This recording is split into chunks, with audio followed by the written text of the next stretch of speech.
নমস্কার, নাগরিক মনে সবাইকে স্বাগত। এবার আন্দোলনের পথে শিক্ষাকর্মীরা, কারণ এপ্রিল মাসের পর থেকে তারা বেতন পাচ্ছে না। সরকার তাদের সঙ্গে অনেক টালবাহানা করেছে। অনেক যোগ্য, প্রায় ৩৪০০ গ্রুপ সি গ্রুপ ডি চাকরিহারা যোগ্য, তাদের বেতন সরকার বন্ধ করে দিয়েছে। প্রথমে একবার বললো তারা ভাতা দেবে, সেই ভাতা যোগ্য অযোগ্য মিলিয়ে দিচ্ছে, সেই ভাতা রাজ্য সরকার হাইকোর্ট বন্ধ করে দিয়েছে এবং তারপরে বিভিন্ন বাহানায় তারা আটকে আছে এবং শেষ পর্যন্ত সুপ্রিম কোর্টে রিভিউ পিটিশন খারিজ এবং রিভিউ পিটিশনে সুপ্রিম কোর্টের পর্যবেক্ষণ এবং এসএলপিতে পর্যবেক্ষণ দেখে তারা বুঝতে পেরেছে যে সুপ্রিম কোর্ট শুধুমাত্র যোগ্যদের নিয়োগের ক্ষেত্রে সুপ্রিম কোর্টের কোনো ধরনের বাধা নেই। তাই তারা সরকারের গড়িমসি আর লক্ষ্য না করে এবার আন্দোলনের পথে। শুনুন সেই ভাইরাল অডিও, যাচাই করে নিই নাগরিক মন। তারা সামনে আন্দোলনের দিকে এগিয়ে যাচ্ছে। ধন্যবাদ। নমস্কার, আমি একজন 2016 প্যানেলের চাকরিহারা গ্রুপ সি কর্মী। আমার এই আওয়াজ যে সমস্ত শিক্ষাকর্মীদের কাছে পৌঁছাবে, তাদেরকে অনুরোধ আমার এই ভয়েসটা পুরোটা শোনার জন্য। এই ভয়েসটা শুধুমাত্র আমাদের মতন চাকরিহারা শিক্ষাকর্মীদের জন্য। বিগত ৩রা এপ্রিল থেকে আমরা যারা নিজেদের 26,000 বলছি এবং বিভিন্ন গ্রুপে আমরা জয়েন হয়ে আছি, যেমন বলতে পারি আমরা সবাই 26,000, লড়াই হবে একসাথে, অমুক তমুক বিভিন্ন গ্রুপে আমরা জয়েন হয়ে আছি।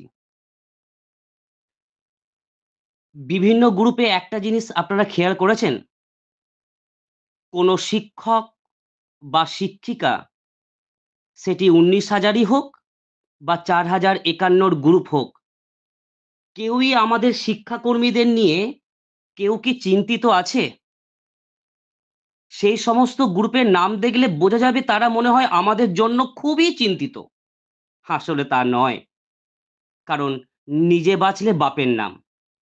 গ্রুপ খুললেই আপনারা দেখতে পাবেন ওই মাস্টাররা টেন্টেড, ওরা বিদ্যালয়ে ঢুকলো না। ওই মাস্টাররা বলছে আমরা আনটেন্টেড, শুধুই মাস্টার আর মাস্টার, মাস্টার আর মাস্টার। আর আমরা যারা শিক্ষাকর্মী, যারা ৫ মাস অতিক্রান্ত এখনো পর্যন্ত বিদ্যালয়ে প্রবেশ করতে পারিনি, আমাদের জীবন জীবিকা থমকে গেছে, তাদের কথা কোনো মাস্টার মশাই ভাবেনি, আর ভবিষ্যতে ভাববেও না। তাই নিজের ভাবনা নিজেদেরই ভাবতে হবে। আমি এখানে আমাদের মাস্টারদের মতন ভুল করব না। আমরা শিক্ষাকর্মীরা এক, কারণ আমরা কেউই বিদ্যালয়ে যেতে পারিনি। একটা আশ্চর্যজনক বিষয় আপনারা লক্ষ্য করুন। আমরা জানি প্রধান বিচারপতির দ্বারা কোনো যদি মামলা খারিজ হয়, ওই খারিজ হওয়ার পর রিভিউ ফাইল হয় এবং তারপর কিউরেটিভ। রিভিউ ওঠার আগে বিভিন্ন এমএ ফাইল সুপ্রিম কোর্টে সঞ্জয় কুমারের বেঞ্চে ওঠে। 17ই এপ্রিল থেকে 5ই আগস্ট এই তারিখ পর্যন্ত যত এমএ ফাইল, সমস্ত কিছুই আপনারা দেখবেন মাস্টারদেরকে নিয়ে। এমনকি সরকার 17ই এপ্রিল যে এমএ ফাইলটা করেছিল, সেটা ওই মাস্টার মশাইদেরকে নিয়েই। আমরা যেন ছাগলের ৩য় সন্তান। আমরা রিভিউ আগে পর্যন্ত আমরা সুপ্রিম কোর্টকে কোনো ডিস্টার্ব করিনি।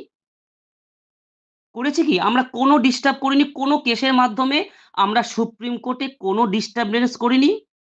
কোনো সমস্যা ঘটায়নি সুপ্রিম কোর্টের। যাবতীয় যা মামলা হয়েছে, যা এমএ ফাইলের, সব মাস্টার মশাইকে দিয়ে। একটা জিনিস ভালো করে খেয়াল করুন।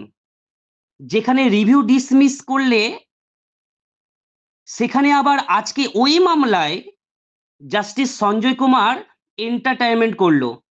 মানে পেনের খোঁচা মারলো। তার মানে সকলে বুঝতে অসুবিধা নেই, রিভিউ, কিউরেটিভ এগুলো সব নামেই সব। আসলে চাইলে অনেক কিছুই চেঞ্জ করা যায় তারপরেও। এবার আসি কাজের কথায়। আমরা যারা শিক্ষাকর্মী 2016, আমরা যারা শিক্ষাকর্মী 2016, আমরা একটা সিদ্ধান্তে উপনীত হয়েছি। কারণ কিউরেটিভ ঢের দূর। ঢের দূর। তার আগেই আমরা শিক্ষাকর্মীরা এই প্রথম একটা মরণ কামড় দিতে চলেছি সুপ্রিম কোর্টের মতন জায়গাতে। আমরা একটা এসএলপি দাখিল করতে চলেছি সুপ্রিম কোর্টে। আমরা কোন কোন পয়েন্টের উপর ভিত্তি করে এসএলপি করতে চলেছি? সবাই একটু মন দিয়ে ভালো করে শুনবেন। আমাদের মতন চাকরিহারা যে সমস্ত শিক্ষাকর্মী, যারা 19,000 এর মধ্যে ঢুকে হোক, যারা 4,051 জনের মধ্যে ঢুকে হোক, আজকের দিনে দাঁড়িয়ে আমরা সকলেই চাকরিহারা শিক্ষাকর্মী। আমরা যে পয়েন্টের উপর ভিত্তি করে এই প্রথম আমরা সুপ্রিম কোর্টে দাখিল করতে চলেছি একটা এসএলপি, নট এমএ ফাইল আমরা এসএলপি দাখিল করতে চলেছি। পয়েন্টগুলো যেগুলো বলছি একটু কাইন্ডলি আপনারা প্লিজ শুনবেন আমার কথাগুলো এবং চারিদিকে ছড়িয়ে দেবেন, কারণ আমরা শিক্ষাকর্মীরা এক। আমরা লড়াই দিয়ে আবার কি করে ফিরে আসতে হয় এই শিক্ষাকর্মীরাই আমরা আবার দেখিয়ে দেব। 1, আর্টিকেল 21, লাইফ অ্যান্ড লাইভলিহুড, জীবন জীবিকার স্বার্থে আমরা এই কেস। সেকেন্ড, আমরা শিক্ষা তৈরির কারিগর আমরা কিন্তু নই। আমরা 7 বছর শ্রম দিয়েছি, তাতে আমরা অনেক অভিজ্ঞতা লাভ করেছি, অনেক। 7 বছরে আমরা অভিজ্ঞ। আর শিক্ষাকর্মীদের অভিজ্ঞ হওয়াটা আসল, শিক্ষা দেওয়াটা নয়। মহামান্য আদালতের নির্দেশে যদি আবার সে আমার পোস্টে যদি অন্য কেউ ঢোকে নতুনভাবে, তাকে আরো 7 বছর চাকরি করার পর তাকে অভিজ্ঞ হতে হবে সেই সমস্ত কাজের জন্য। কিন্তু মহামান্য আদালতকে এইটুকুনি জানানো হচ্ছে যে আমরা যারা শিক্ষাকর্মী রয়েছি, যারা আমরা 7 বছর পরিশ্রম করেছি, শ্রম দিয়েছি, আজকে আমরা নিজেরা অভিজ্ঞ হয়ে গেছি। যার ফলে বিদ্যালয় তাদেরকে ভুগতে হবে না, বিদ্যালয় তাদের উপকৃত হবে। থার্ড, আমাদের 5 মাস বেতন বন্ধ। আমাদের জীবন জীবিকা পুরো স্তব্ধ হয়ে গেছে। ঘরে বৃদ্ধ বাবা-মা, ওষুধ কেনা, বিভিন্ন লোন ইত্যাদি, এই অবস্থায় আমাদেরকে বিদ্যালয়ে ফেরতের ব্যবস্থা করতে হবে মহামান্য সুপ্রিম কোর্টকে। 4, শিক্ষাকর্মীদের বিদ্যালয়ে না যাওয়াতে বিদ্যালয়ের কি অসুবিধা, বিভিন্ন ক্লার্কের যে সমস্ত কাজকর্ম রয়েছে সেগুলো ব্যাঘাত সৃষ্টি হচ্ছে। বিভিন্ন সাফাই কাজ থেকে শুরু করে বিভিন্ন বিদ্যালয়ের নানা সামগ্রী যে সমস্ত কাজগুলো রয়েছে, গ্রুপ ডির মাধ্যমে যে সমস্ত কাজগুলি হয়, সেগুলো থেকে বিদ্যালয় বঞ্চিত হয়ে আছে, বিদ্যালয় স্তব্ধ হয়ে গেছে, বিদ্যালয়ের কাজ বন্ধ হয়ে আছে। গ্রুপ সিরা বিভিন্ন পোর্টালে কাজ করে, সেই পোর্টালের কাজ বন্ধ হয়ে আছে। বিদ্যালয়ের কি অসুবিধা সেই দিকগুলোকে আমাদেরকে তুলে ধরতে হবে। সরকার তো ছাড়ুন এবার। সরকার কথা ছাড়ুন, সরকার অনেক করেছে আমাদের জন্য, আর ভাবতে হবে না। আমরা আমাদের নিজের চাকরি নিজে ফিরিয়ে আনতে পারবো।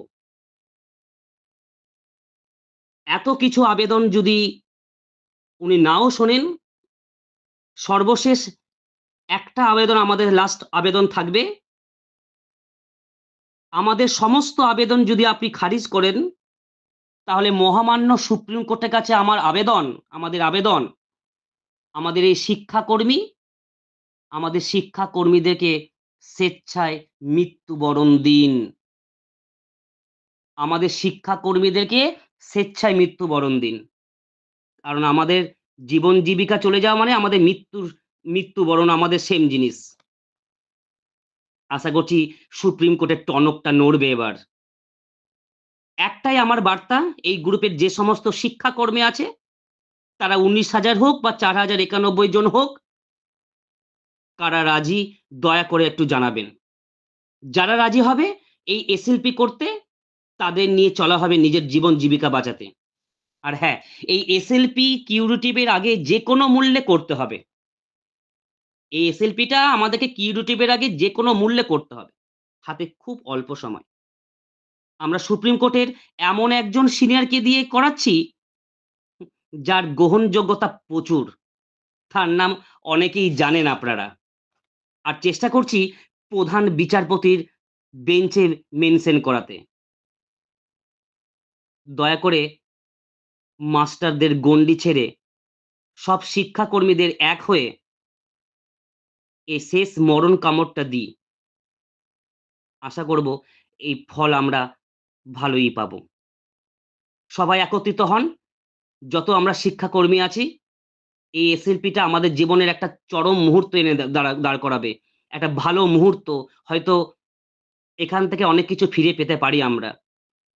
একটু যদি আপনারা ভাবেন, দেখবেন রিভিউ হয়ে যাচ্ছে। রিভিউ যেখানে ডিসমিস, সেখানে অন্য কোনো মামলাতে উনি মাথা গলাচ্ছে, উনি এন্টারটেইনমেন্ট করছে, উনি পেনের খোঁচা মারছে, পেন কলম চালাচ্ছে। তাহলে আশা করছি চেঞ্জ হওয়া যায়। অবশ্যই হ্যাঁ, চেঞ্জ হওয়া যায়। আমরা চেঞ্জ করেই ছাড়বো। এই সর্বপ্রথম এই শিক্ষাকর্মীরা, যাদের কথা কেউই ভাবে না, না সরকার, না এসএসসি, না কোনো মাস্টারমশাই, না কোনো শিক্ষিকা, যারা কেউই ভাবে না। তাই আমরা শিক্ষাকর্মীরা একত্রিত হয়ে এই ফাইটটা দিয়ে আমরা আমাদের চাকরিটাকে কিভাবে ফিরিয়ে আনতে হয়, সেটা ইতিহাস করে তুলবো আমরা। দয়া করে সবাই আসুন, কাঁধে কাঁধ মিলে, হাতে হাত রেখে এই লড়াই আমরা জিতি। এইটুকুনি আমার বলার। সবাই ভালো থাকুন, সুস্থ থাকুন।